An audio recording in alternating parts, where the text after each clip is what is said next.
Hi guys and dolls, how are you? For those of you who are subscribed, thank you. For those of you who are not subscribed, go ahead and, tap subscribe and the bell icon to be notified of future videos. I saw something tonight that, there's a term called seek and ye shall find. And I found it's awkward and creepy, but I found. I'm going to try to get through it without getting emotional, which if we hold back our emotions, we end up suppressing. And when we suppress, that's not healthy. And 9 times out of 10, those emotions come out in the form of anger. They don't come out in the form of you wanting to bake cookies for strangers. It just doesn't work like that. Somebody could say or do something that serves as a trigger, and then you overreact and flip out, and that person is like, what? And they're totally shocked. You're shocked because you had no idea where in the hell that even came from. And that could be a trigger, something, those repressed memories, something you see, hear, taste, smell, something that someone does, something that took place, a traumatic event that took place. All of these, I might have said, did I say smells, sights? Those can all serve as triggers and make you flip, because it's a correlation between a traumatic, what's happening now is a trigger for a traumatic event that happened to you in your childhood or whatever, unresolved issues from your past. So I watched this video of a counselor who has so many letters behind her name, like clusters of letters behind her name, like clusters of credentials. Okay, I don't think I've ever seen anybody with as many credentials as what she has. So she's really on the ball, and she's an expert on covert emotional incest. So I'm watching her video and I'm just like, because I know in retrospect that the person that I was supposedly involved with, I knew him for 10 years. For those who don't know, a quick synopsis. I knew him online for 10 years. We saw each other, face to face on the phone. So I knew he didn't have 3 arms and an eye in the middle of his forehead, and the same with me. Okay. We had great laughter. We had a great time. The qualities that I saw in him, I always wanted those qualities to be in a partner. So we became fake engaged. I say fake because he can never marry someone else. He's married to his mother. She just attached to him in such a unhealthy way that he and them, the two of them, if it's legal for them to be married, they need to be married. It's that close. It's just twisted and sick and demented. And he plays with women's emotions, and when they respond, he runs away. Like, I can't cheat on my mom. Gotta go. That type of deal. If you're watching this video, asshole, you and your mother need to go dive into a shark's mouth. Anyway, go straight to hell, both of you. Anyway, move right along. So when I watched this video, I don't know what she said, but something that she said was a trigger. And all of a sudden, I just feel stunned, shocked. I feel like I can't breathe. Like I'm starting to hyperventilate, and I'm like, holy crap, I feel like I can't breathe. It wasn't a medical thing. It was a oh shit thing. And wow. Okay, so I made the connection between the fake friend, fake fiance, and the correlation between the father / sperm donor. The sperm donor was never emotionally connected to me. Talked to me like I was an adult and I was a kid. Talked to me about his sexcapades in vivid detail. He had a very, very high sex drive for women, and he will never be faithful to anyone, ever, ever. When he was with the mother, I would hear them argue all hours of the night and scream and yell, and she found women's numbers in his pocket and smelled perfume on his collar, lipstick on his shirt, and all the whole nine. He'll never be faithful ever. As long as he has breath in his body and his what still works, he will never be faithful. Okay, never. Anyway, moving right along. So there were things that he did with me that the lid got taken off the pot, so to speak, when I was listening to her, watching her video. She said, like I said, I don't know what exactly she said, but all of a sudden I remembered things that I had stuffed. I mean, push, push, push, push, push, push, push. You push it so far down, it's in your little pinky. I mean, you in your toes. You just push it so far down. And then when the right trigger or the wrong trigger, however you want to look at it, comes up, then you're like, all of a sudden that repressed memory comes out of nowhere, and it's like a volcano. And you're sitting there. I was sitting there trying not to cry, and I was like, what? I couldn't form a sentence. If you were to ask me my name, I'd probably have to think about it because I was just so in a zone. I was just stunned. Okay, so the sperm donor, like I said, that's inappropriate for you to be talking to your children about your sexcapades. And, he never knew what boundaries were in the first place. He was extremely inappropriate anyway. One thing that he used to do was he used to always kiss me on my mouth. Thank God there was no tongue, but it's still creepy. Why are you doing that? I'm a teenager about to be, I'm a young teen getting ready to go into my older teens, which means I'm going into ladyhood. And you're kissing me on the mouth like I'm your woman. Ew, and that's not the worst of it, okay? And like I said, talking about his sexcapades, I thought it was funny. I just thought it was hilarious because I'm a kid and I don't know that has long-term ramifications. And if you don't, it's imperative that you have your parents in your life in a positive way, but it's even more imperative that a young lady has her father in her life, because the relationship or lack thereof that she has with either parent, but her father in particular, can set her up for the types of men that she gets involved with. The strength and the power of that, the force of that cannot be denied, and it cannot be softened. That is, if she's lucky, she'll find a decent man if her father was not decent. But more often than not, she ends up popping kids out when she's not married.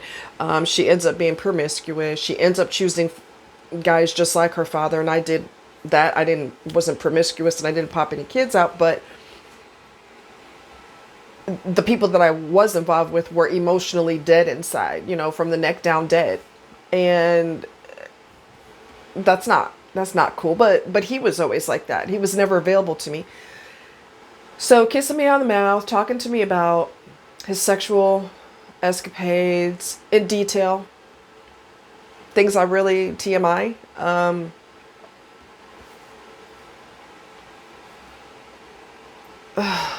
I've heard him getting his freak on with other women. That's TMI. I don't need to see that, hear that, know about it. Hear you slapping her ass and she's moaning real loud, calling your name. I don't need to be exposed to that shit. It was horrifying. Oh.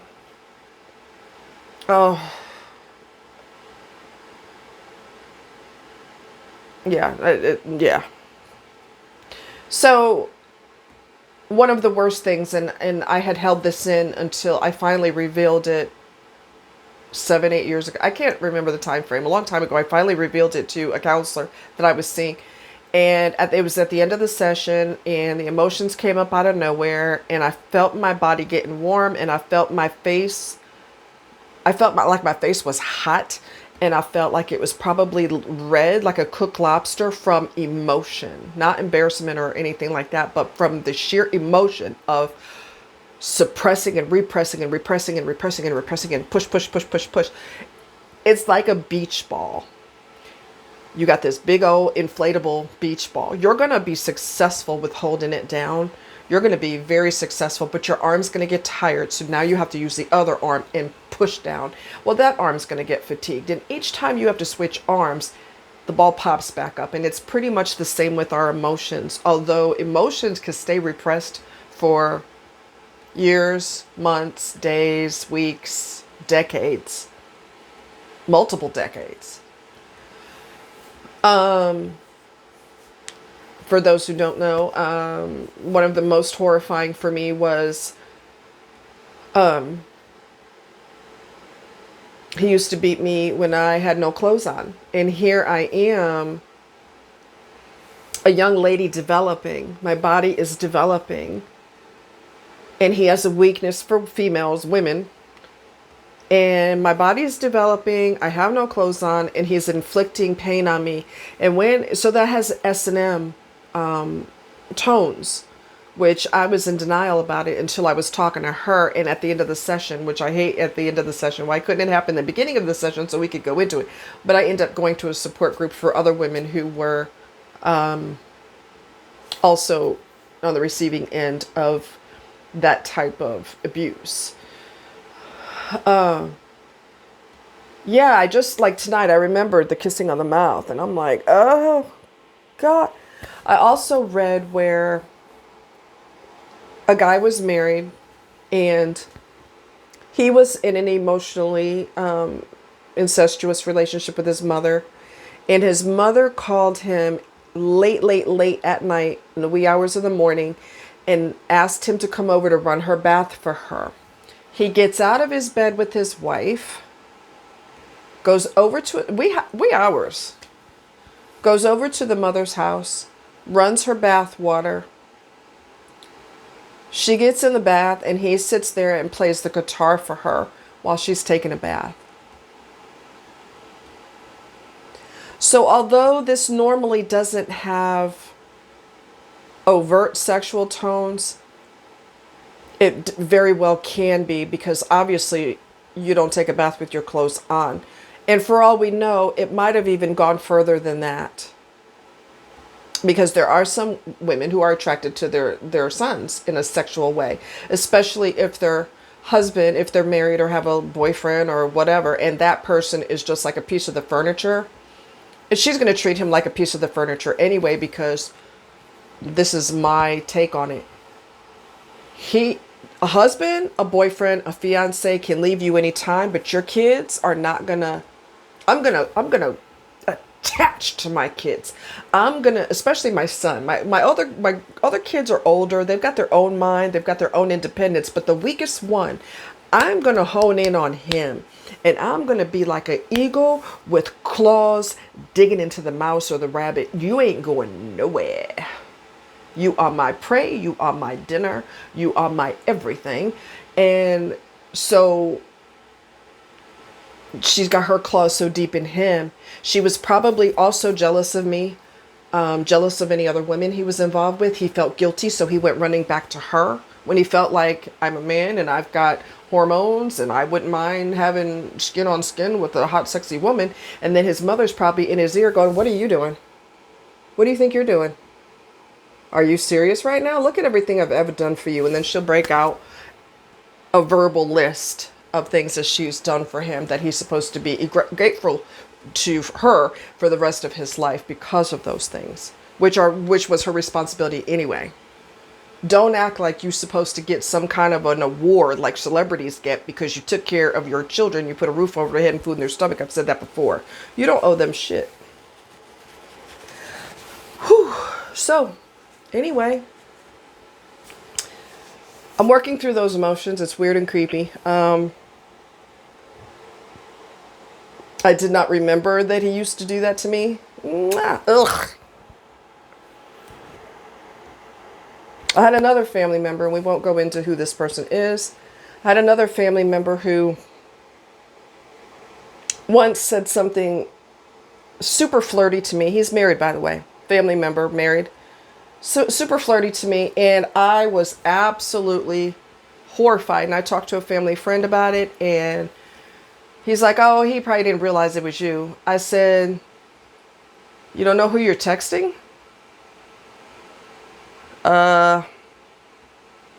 That's weird. Creepy. Weird. I was horrified for probably, I don't know, several days. It's like, it almost sends a chill down your spine. Like, ew. You don't know that you sent that to me? I also had another incident that I thought of tonight. I grew up with someone who was supposedly gay, has lived a gay life from his adulthood on, but I think that when he was young and we were growing up, he had a curiosity about the female body. Hormones are raging. I don't know if he was in denial about being gay, or I'm right there, so I might as well cop a feel or two or three.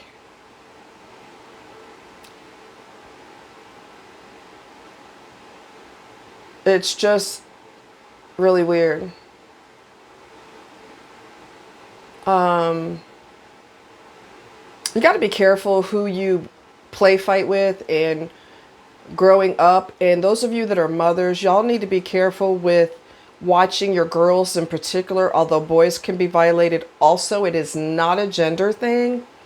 Watch who your kids are play wrestling with, especially when guys are old enough that their hormones are starting to rage. They may play fight and so-called wrestle with girls, and then they accidentally grabbed a boob, grabbed a handful of butt. It doesn't matter if that person who is a predator, doesn't matter that that person's a relative. It makes no difference. This is called opportunity. This is an opportunity in their twisted mind that's presenting itself. So I'm going to cop a feel or two or three or 10, and that's just life. It's just the way it goes. You were wrestling with me, so you must wanted me to grab you up. Really? So anyway, I'm glad I got all that off my chest, because wow, that's just heavy. It's just really, really heavy. Repressed memories are just, we can be so successful at keeping them repressed to the point where we literally don't remember anything at all. And like I said, for decades. There's no time limit. It could be 20, 30, 40 years later, and then all of a sudden, another repressed memory, and I'm going to let you guys go. Another repressed memory I had, I'll make this quick, was I was walking down the street with the person I was involved with at the time in Pennsylvania, and I saw out of the corner of my eye, I saw someone's body.